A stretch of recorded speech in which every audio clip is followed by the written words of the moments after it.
Bonjour, je suis Bérengère de Framont, une maman et grand-mère comblée, et puis l'heureuse épouse de Dugues. Alors quand le père Michel m'a demandé si je voulais participer au relais centre et donc au conseil pastoral, j'ai pas beaucoup hésité parce que la paroisse pour moi c'est vraiment un terreau important, c'est là où je suis nourrie. Et partout où nous avons été, aussi bien en Afrique qu'en France, ça a toujours été mon lieu de ressourcement et mon lieu de joie. Alors je suis heureuse parce que dans cette paroisse, il y a beaucoup de personnes engagées, il y a beaucoup de ressources spirituelles. Donc comme animatrice du conseil pastoral, mon rôle est de faire tourner la parole, de permettre qu'il y ait l'émergence d'une décision. Et en finale, ce sont les pères Michel et Benoît qui prennent la décision pour le bien de la communauté. Alors le conseil pastoral, il est formé de différentes personnes issues de différents milieux on va dire, de la paroisse pour représenter un petit peu tout le monde.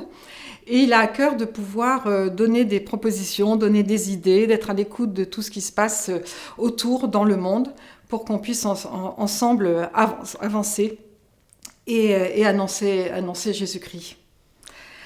Alors, un peu la particularité de Saint-Émilien, c'est d'être partagé en deux pôles. Donc, il y a le pôle sud avec Sainte-Catherine et Sainte-Thérèse, le Père Benoît, et puis le pôle centre avec la cathédrale, Saint-Jean-Baptiste, Notre-Dame et Notre-Dame de l'Annonciation du Petit Charent, voilà, le Père Michel. Alors j'ai envie de vous partager deux choses fortes que j'ai vécues grâce au conseil pastoral. La première, c'était le lancement des matinées missions à la cathédrale.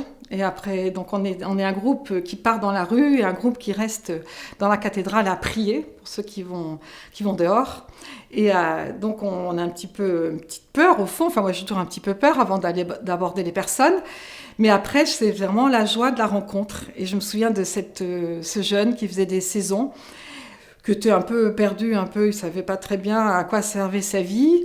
Et il a été scotché de voir que pour moi, le fait que Dieu m'aime, qu'il m'a créé par amour, que moi, Bérengère, je suis unique, il m'aime d'un amour unique, et que la vie, elle est faite, pour moi, elle est faite vraiment pour aimer, pour avancer ensemble.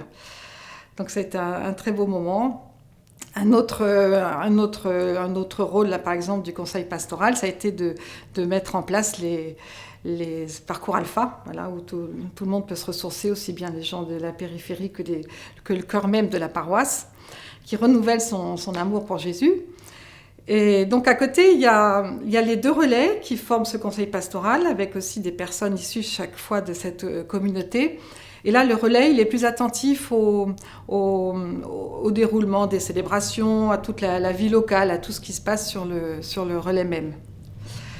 Alors, un temps très beau que j'ai vécu tout récemment, c'était la semaine dernière, pour le Jeudi Saint, il y a eu la messe chrismale à la cathédrale. Et je faisais partie de l'équipe d'accueil. C'est quelque chose que le relais centre veut mettre en place maintenant. Le relais sud l'a déjà mis en place, nous on va le faire maintenant.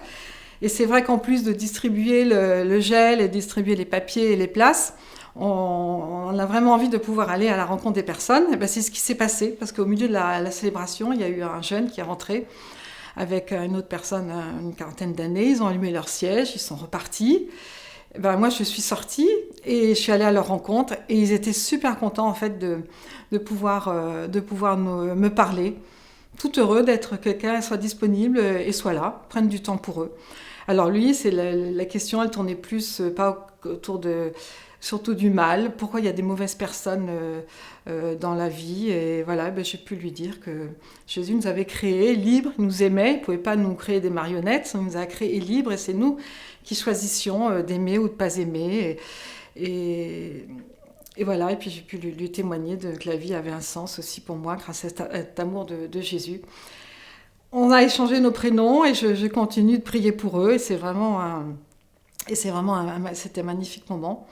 Alors moi, mon rêve pour la paroisse Saint-Émilien, c'est qu'on continue vraiment d'ouvrir nos cœurs et puis d'être dans cette vie fraternelle, dans cette ouverture à la périphérie, et puis que chacun puisse trouver sa place avec ses pauvretés, ses fragilités, ses richesses, et que chacun soit heureux, voilà, à Saint-Émilien. À bientôt.